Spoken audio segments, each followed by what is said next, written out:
Chat. What's that word, man? Welcome to the Motion family. Road to 5 million, man. If you ain't got no family, you got one now. You know that. We got Crime Stoppers with the W content, man. Shout out to Crime Stoppers Case Files with the content.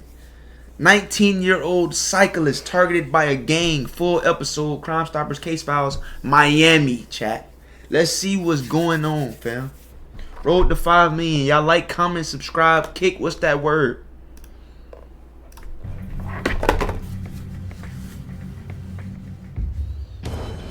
Each year in the United States, thousands of major crimes go unsolved.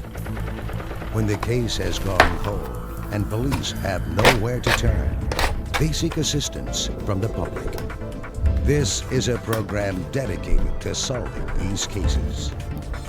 This is Crime Stoppers Case Files. This is what I got right here, chat. Some guy. Welcome Y'all to can't Crime even Stoppers see it. Miami. I'm Dick Maston, the director of Miami-Dade Crime Stoppers. The purpose of this program is to share unsolved cases with as many South Florida viewers as possible, empowering you to do something about the violence on our streets. Every case we feature is unsolved. Every case we feature has Wow, a passion. every case is unsolved. What y'all think finna happen? They say 19-year-old cyclist targeted by a gang. Reward available. What y'all think finna In go other words, down? every case we feature is an opportunity for you to help your city and at the same time earn Crime Stoppers cash without even giving your name. Let's get started. At 11 p.m. on May 15, 2009, 19-year-old Key Anthony Evans was riding his bicycle near 240 Northwest 21st Street in Miami when he was ambushed by two armed males. Miami Police, do you have an emergency? Yes, I'm calling from Northwood 22nd Street and 3rd Avenue. We just heard 22nd Street and 3rd Avenue. That's like the town. They in like Overtown right now. a lot of gunshots. I don't know what's going on, but it was a lot of gunshots. There's shooting around here. Please, send somebody around here. I can't take this anymore. Are you inside or outside? No, I'm inside, ma'am. I'm inside my house. We're dead. I can't take this, ma'am. I can't take this. Bro, imagine being a dispatcher and this your job. You hear this all fucking day. Just people fighting for their life, bro. That's crazy. They said somebody just got shot in the building, ma'am. Okay, we have police and rescue en route, okay, ma'am? On May 15, 2009, at approximately 11 p.m., Key Anthony Evans was ambushed and killed in front of 240 Northwest 21st Street. Mr. Evans was returning to his girlfriend's house, who lives on 22nd Street. He was in the process of fixing his bike. He had just gotten it fixed. He was riding it back on Miami Avenue, going northbound. When he entered Northwest 22nd Street, apparently something caught his attention. Somebody called him over. Check it out. There were a couple of vehicles there waiting for him. The encounter was friendly enough that he looked into the vehicle. Whoever was inside the car shot him in the face, point Damn. blank, with a .40 caliber. They shot him in the mouth area. He immediately dropped his bike, Damn. ran towards Northwest 2nd Avenue, south to 21st Street, Imagine getting shot in the mouth, though. Fuck. and then west again. Two vehicles followed him. He ended up in a building which is 240 Northwest 21st Street. Damn, It's a bro. horseshoe-shaped building with only one Bro, entrance. imagine being shot in the mouth and trying to like run and still not get shot again and still like, god damn, that's One crazy. exit. It's surrounded by a must approximately have did 7 some to 8 foot high nonsense. security wrought iron fence. Mr. Evans attempted to exit through the back. Unfortunately for Mr. Evans, when he tried the back gates, they were both locked. He, in vain, attempted to enter some of the apartments. Nobody allowed him. He tried several doors. He couldn't get in. The last door. I'm not letting you in my shit. You shot and they trying to kill you. You can't come in my house, fam. Bruh. What y'all, what chat? What is he doing? You gotta take that belt. I ain't fam. That he tried. He Nah, hey, actually God got bless a the hold of dead, the though, doorknob Chad. before For real, the this is resident was tragic. able to lock the door. And they struggled for the door, back and forth. Please let me in, please let me in. At that same time, the two suspects who had followed exited their vehicles and began shooting the victim with 2 to 3 assault rifles. Damn. Both suspects opened fire through the gate. He immediately went down. They Damn. That's tore the him- crime they tore him scene up. photo. He had about 30. Look how many times they hit Exited him. their vehicles and began shooting the victim with 2 to 3 assault rifles. Both suspects opened fire through the gate. He immediately went down. Chat, look how many times they shot. They was just letting off. Damn, that's scary as a bit. They tore him up. He had about 30 holes. One of them entered the atrium and finished Mr. Evans off with his .40 caliber. Pretty much emptied the entire clip on him. They both exited the atrium. Chat, I ain't gonna lie, chat. It's a tragic story. I ain't gonna lie, it is sad. It's sad as hell. Rest in peace, Mr. Evans, for sure. Let's put one in the F for him. But look, man. For somebody to want to do all this to you, chat. Oh, you best believe you did some bullshit. I'm talking about, chat. For somebody to want to do all this to you, prove a point like this to you. Yeah, fam. There's something going on. It's an inside job for sure. It's something going on, fam. This shit deeper than rap, chat. Entered the vehicle and then fled westbound on 21st Street. He had a fight with a friend guy or whoever, I don't know. And I guess he beats the person up, and then they said they was gonna kill him. He told me, Mom, don't worry, I'm gonna be all right. And about 10:15, I get a call from my cousin. Chat, you know, I do remember hearing about this though. I remember they said that the guy who got shot, I think he was extorting folks in jail. I'm not sure, chat. I did hear about this though. I do remember about this. And she said you need to get on 21st Street. I remember this shit. He probably had a lot of people mad at him. I don't know. And I say, no, don't tell me that. And I threw the phone, and I was just in a state of shock. I couldn't move. Damn. And then when we got there, we didn't know where he was. We just saw the ambulance, so we just started running. And they were like, no, you can't go, they can't go. And I was like, I just want to see him. I just want to see him. And then I was hallucinating, like, I couldn't take it. I guess I fell out because I woke up in the ambulance. Yeah, I just want to hold my kids. That's all. I just want to hold my That's a sad kids. story, Miss Evans. I ain't gonna lie. That's crazy. I don't think my son deserved the way he got killed. He was 29. And I don't wish this on nobody, other family, to have to lose and bury their child. We know that Overtown at that specific time is very busy. I know for a fact that there were a lot of people outside when the incident occurred. So the second he ran into the atrium, everyone scattered. Everyone recognized him, and they knew that he was being followed, and they saw the people following him. What I need is for those people to call me and give me that information. What we're looking for are two black males, one short, heavy beard, the other is taller, also with a beard, and both wore Scullies. The type of vehicles, we believe the first one to be a newer model Ford Edge, silver in color. The second vehicle was a smaller, dark colored vehicle, unknown type or model. What I'm asking is for anyone with information to please call my office at 305-603-6350. Ask for Detective T.C. Sapero or my partner, Detective Frankie Sanchez. Or call Miami-Dade Crime Stoppers at 305. This from 2009, chat. I'm not sure if this case is still unsolved. I'm not sure. I don't know. 471-TIPS. Don't be afraid, and give us as much information as possible. We all miss him, and they just don't know what they did to me. They took a piece of my heart when they took my son away from me. If anybody out there know any information on this crime of Keanthony, please say something. You won't want to feel the pain I feel. I show the best outside, but I am really hurting. Please come forward to say something. In the case of Keanthony Evans, police are looking for two black males. One was taller, one short. Both had beards and stocky builds. They were wearing Scullies. We gotta search that boy up on Reddit, bro. Kenneth Evans. Northwest 21st Street. If you have any information on I gotta this search case, that boy up on call Reddit, Miami-Dade bro. Crime Stoppers at 305-471-TIPS. Coming up, you'll learn about the May 2010 murder of 20-year-old Rashad Charles, all when we return on Crime Stoppers Miami. Oh, so it's multiple case files. Yo, chat, welcome to the Motion family. Road to 5 million, man. Word of the day is consistent. Yes, sir, man. Consistency is key, chat. That's the only way you're gonna able to see growth in anything you do. You see what I'm saying? You see what I'm saying? You could be raw at something today, tomorrow, but what about that third day? What about that fourth day? What about the 25th day? See what I'm saying, chat? Consistency is key. It's key. Hey, y'all keep getting this money, chat. Welcome to the Motion family. Crime Stoppers is an international organization dedicated to bringing resolution to unsolved crimes. Members of the public work with police to make the world a safer place. Since 1975, thousands of Crime Stoppers organizations worldwide have helped make over 1 million arrests. Damn, 1 million arrests? Your advocate, keeping That's you crazy. anonymous and ensuring that your information They giving gets to belt. the right law enforcement agency. To leave a tip, log on to www.crimestoppersone.com. Navan is a business travel platform that takes all the travel admin off my plate.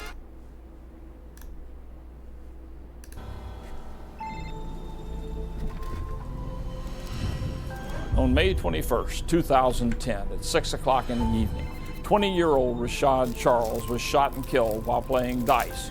This out in Miami Gardens. I ain't gonna lie. Miami Gardens, that shit definitely treacherous. That shit up there with like, for sure up there with like Overtown. Northwest 187th Terrace in Miami Gardens. Here's the story. It's mostly black folks over there, that's why. Rashad was basically like the father figure in the house. Chat. It was just me. Chat, I gotta use the restroom, chat. I gotta use the restroom. Hold on 1 second.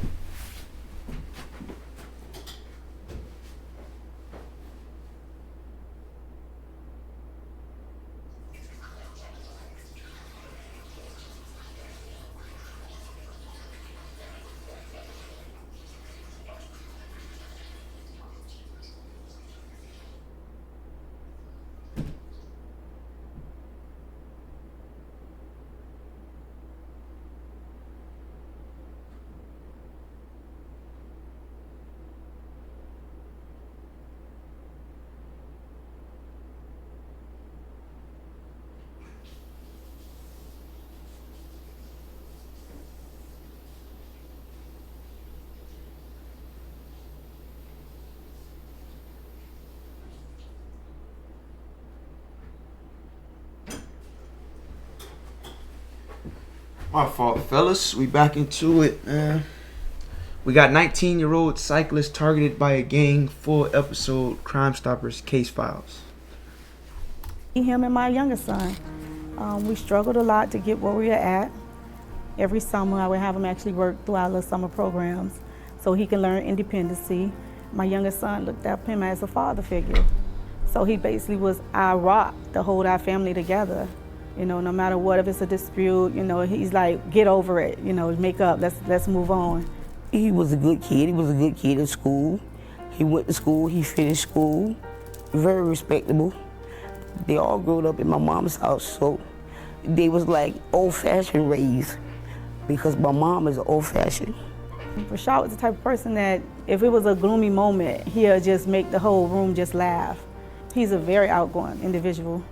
He liked to play sports. Him and my son, they used to compete in football constantly. Football was his life. That was his world. Those were things that he chose to do. He also had a lot of dreams of what he wanted to do for the future.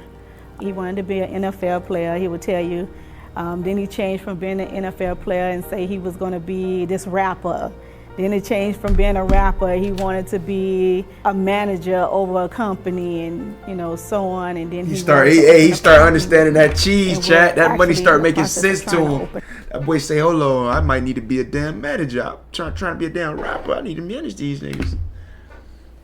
Up a business that he can actually run.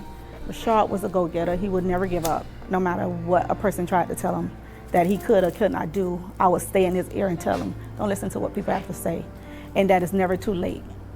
He had a lot of individuals that really looked up to him.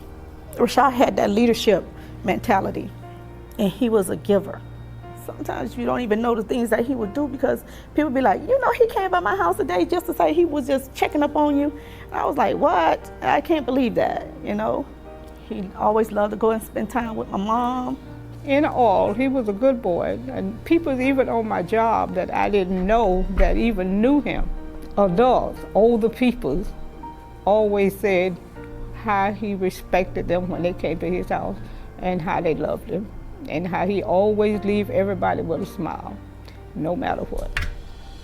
Miami-Dade County Police and Fire. What's the address of the emergency? Hi, I need a police officer in the ambulance.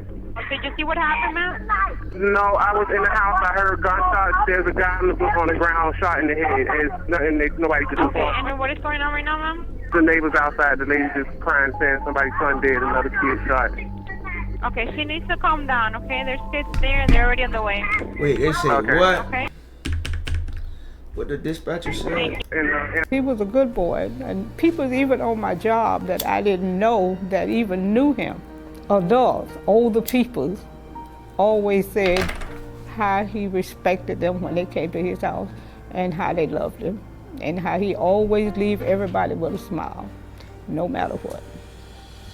Miami-Dade County Police and Fire. What's the address of the emergency? Hi, I need a police officer in the ambulance.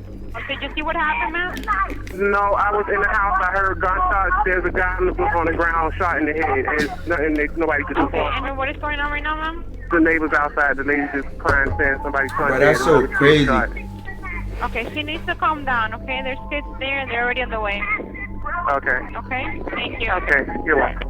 Bye. That was just the calmest phone call I ever heard. Like, bro, somebody shot in the head, he's dead. And y'all just acting like, what the fuck? On Friday, May 21st, 2010, Rashad Charles was gunned down in front of an abandoned house, which was located at 3340 Northwest 187 Terrace. It is our understanding that Mr. Charles was actually playing dice at a previous location just east of where he was found dead. Throughout the course of the investigation, it was understood that during the initial dice game, it was decided among the participants that were playing dice to change the location to 3340 Northwest 187 Terrace. Apparently, most of the same individuals or participants that were playing the dice game ended up going to the abandoned house at the second location where Rashad was killed. The investigation also revealed that that boy just Mr. wrote a Charles 6, was in fact chat. playing Oh my dice, God. on the front porch of the abandoned property with several individuals that were either participating in the game or watching the game. Mr. Charles was observed with a black cast on his right leg. Imagine being able to build an Monsters app in the with your chat. name on. Welcome to the Motion Family Road to 5 million, chat. What's that word? Point. A older model white car was seen driving from the east to the west. The passenger of that vehicle got out with a 9mm semi-automatic firearm. The subject had actually walked up to him while he was playing dice on the front porch of the abandoned property. There was allegedly words exchanged between Mr. Charles and the suspect. The suspect had discharged 2 rounds, which struck Mr. Charles once in the leg, once in the torso. The crowd, He can't even run. He got the game, cast on. had dispersed in all directions in manners such as climbing fences, running down the street. It appeared that he had apparently tried to crawl away. Mr. Charles was then executed with 1 additional shot to the head. Damn, Charles had chat. his cellular telephone on him and should have also had his wallet on him at the time of the murder. Those items were not recovered at the scene. The subject was seen running westbound on Northwest 187th Street after the older model white vehicle. The way we found out was horrible. It was brought to us through social network. And when I got that phone call, I was like, no, that's not my son. I know it's not my son. They didn't just kill Rashad. They killed my heart, because that was my heart. Yo, it's kind of crazy that he got the same name as me and to hear that. It's kind of crazy. Just like they were man enough to kill him, they should be man enough to turn themselves in, because sooner or later, the law will get him. I'm sorry, Grandma. But being man enough to kill and being man enough to turn yourself in, bruh, it's 2 totally different type of like mans. Like, what are you talking about? That does not make you a man. And I would like to say At to all the young Turning yourself black in, boys, nah, that does not make you a stop man. killing each other. That's facts right Try there. to We need to stop learn doing to that. do That's something facts. else except taking each other's lives away, because it's killing the parents. We'll be right back with the case of Rashad Charles when we return on Crime Stoppers Miami. But chat though, how y'all feel about that though? I ain't gonna lie, I feel like sometimes some people be, I don't say be having it coming or deserve it, but like Yeah, bro, they be having it coming, bro. They be asking for that shit sometimes, bro. Sometimes, not every time. You know, sometimes on Friday, May people do get 21st, messed up 2010, sometimes. at approximately Tragically. 5:30 p.m., Mr. Rashad Charles was shot to death while he was playing a dice game, which was located in front of an abandoned property. We're currently standing out in front of 3340 Northwest 187 Terrace. This is the scene where Rashad Charles was killed. Rashad and his participants were involved in a dice game in front of the house, which was actually on this concrete slab. And during the course of the dice game, that's where Rashad's assailant actually came from the street with the white car that actually went from east to west, got out of the passenger side of the vehicle, and came up through the front yard, and that's where Rashad was shot 3 times. The last shot was a fatal shot to the head. The suspect description was a tall black male who was wearing a white t-shirt and dark colored pants with possibly a lowboy haircut or a dark colored scully on his head. Was seen approaching Mr. Charles at the time of the shooting, and then was seen running westbound on Northwest 187th Street after the older model white vehicle. It would mean a whole lot, because I would just want to know why. I mean, he was helpless, so I don't even understand why they had to do it. He wasn't a threat. It wasn't right. And then he had on the cast that it wasn't right for them to murder him like that. Everybody can tell you you'll get through it, it'll be done and over. That part of your life is never over, because as long as you live, that memory lives within you. Because he's not here, we can't talk to him, we can't laugh with him, we can't play with him, we can't tease him. There's nothing that we can do with him now but share our love and our memories with him at a gravesite. We want them to pay. I do. I know you don't supposed to say that, but I want them to pay. You know, I don't want no 2 years and 15 years and they free. No, they killed my nephew who couldn't come back. I feel that though, cause I ain't gonna lie. They do be giving people short sentences, bro. It's like you ended somebody's life, fam. And you, like, I don't know. Especially if it wasn't like no self-defense or nothing like that where you could beat the case. It was just like, you know. But then it's like these are unsolved cases, so it's like he never got in trouble. And that's why I say sometimes you don't be knowing what be going on. Some people be having it coming, man. They be doing a lot of stuff, man, and then people be, you know, I don't know, bro. They need to pay, and that's how my whole family feel about this. Unfortunately, at this point, nobody wants to cooperate with this investigation, and that's why it is so important. There were so many people out here at the time that this incident had occurred that several people saw what had happened, and I'm pleading for the family's behalf for somebody to come forward. And then they had a dice game. Nobody else had a gun. Nobody had nothing. Everybody was just out there just playing dice, vibing. Like, what? And please contact myself or Crime Stoppers at 305-471-TIPS.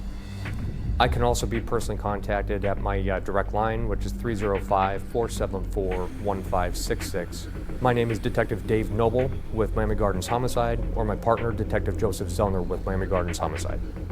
If you loved him like we did, if you was a true friend to him, you would come forward and say what it is that you have to say and say what it is that you know, so we can have closures within our heart about this situation. In the case of Rashad Charles, police are looking for a tall black male wearing dark pants and a short-sleeved white t-shirt.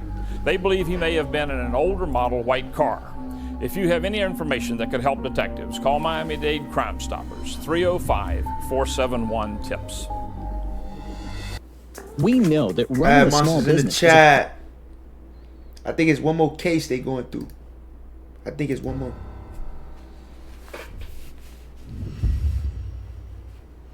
Welcome back to Crime Stoppers, South Florida Case Files. I'm Dick Master. It's been proven that programs such as ours solve crimes after several airings of a case. With that in mind, we'd like to quickly review a few cases that we've featured on past episodes. On October the 18th, 2009, 58-year-old Antonio Tovar was ambushed and shot as he left a family member's home. He was well known for his solid gold necklace, said to be valued in the tens of thousands of dollars. The thieves wanted that necklace. Here's the story.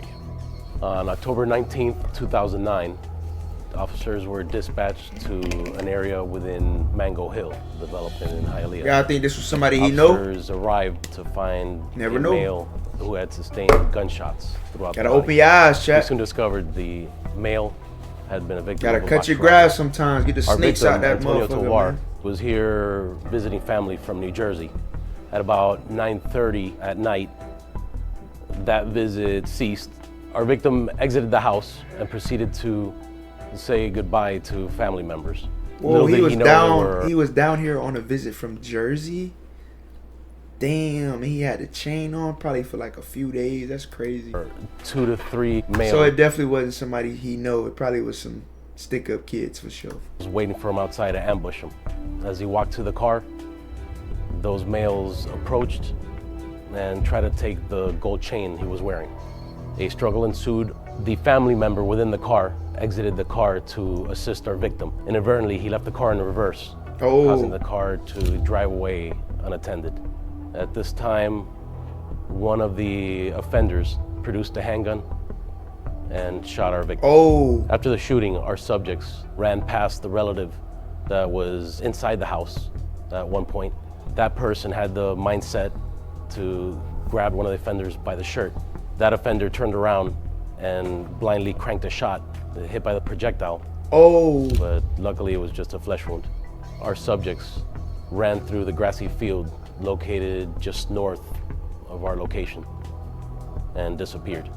Why would she try to grab one of them though? They got guns. What is she Tried to doing? stop the car to no avail and returned to find the victim dying on the floor. After our exhaustive investigation, we still don't know who these defenders are. We know there are 2 to 3 black males wearing dark clothing, obviously armed with a firearm. The medallion and chain taken in this case were unique. The medallion was considerable in size, the chain was thick. The medallion had a religious figure on it. Someone, we feel, has seen it. Either it's been taken somewhere to get melted or shown to somebody else. Anyone with information can contact the highly